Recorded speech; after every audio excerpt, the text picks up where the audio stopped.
Let's turn our attention back to the market action. We've been watching all three major indices pushing lower as we go into the session here. The Dow down about 280 points right now, and the NASDAQ down about 97. Let's bring in Hani Redha. He is PineBridge Investments Portfolio Manager. Hani, you've been listening to Samantha talk about the geopolitical implications. What does this mean from a market perspective? Does geopolitics now is that now the big driver? Is it ultimately still about the Fed? Hi, good to be here.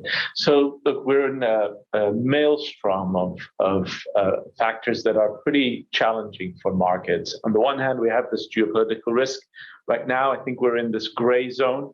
The move up to now that the Russians have made is not a major surprise. That's why markets are weak, but not panicking.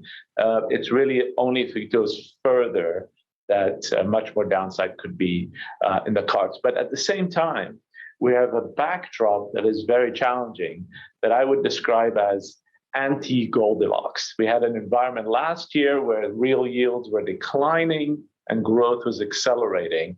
We now have the opposite happening. As we look into the second half of the year, we see growth decelerating while central banks are actually tightening policy at the same time.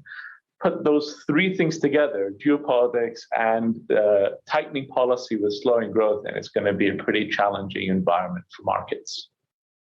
Hani, it's Brian Chung here. Great to speak with you. I want to highlight some Fed speak that we got actually during the holiday yesterday. Fed Governor Mickey Bowman making some remarks with regards to interest rate policy. She said, quote, "My intent would be to take forceful action to help reduce inflation, bringing it back toward our 2% goal while keeping the economy on track to continue creating jobs and economic opportunity for Americans." Forceful action. You don't hear an adjective like that often from the Federal Reserve. What do you see as the odds of a more aggressive move in the Fed's next meeting in March? Yeah, so good question. Look, I think forceful is what they want to get across both verbally. I think if they can job on the market, that helps them. But at the same time, we think that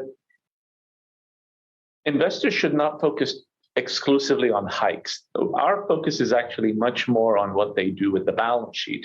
And it's that combination that matters. So we would say that the likelihood of 50 basis points in March is still not odds on.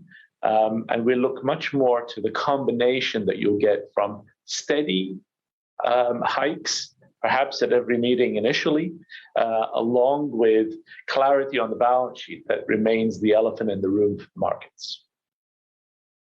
So, Hani, let's talk about how you're positioning your portfolio. I know you've highlighted the fact that China is actually stepping up its stimulus at a time when we've seen pullback in other central banks too.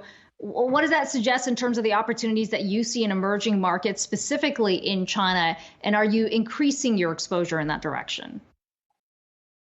Yeah, so China really is out of sync with the rest of the world in terms of growth and what policy is doing. So while we see this tightening happening around the world, both with fiscal withdrawal and monetary tightening, China's going the other way. They're actually trying to avoid slowing down too much, which is the path that they're on right now. And so that can lead them to be very out of sync with markets.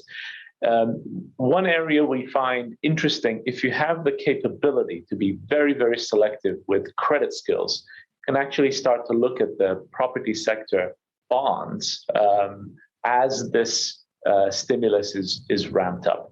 But aside from China assets directly, we prefer to look at emerging market fixed income, specifically local currency bonds in Latin America, where the inflation cycle and the central bank tightening cycle is much more advanced than it is in developed markets. And so we should see a peaking in inflation much sooner and an easing cycle kick in. So these are areas that we find to be idiosyncratic, opportunistic, and away from core markets, which look quite challenged.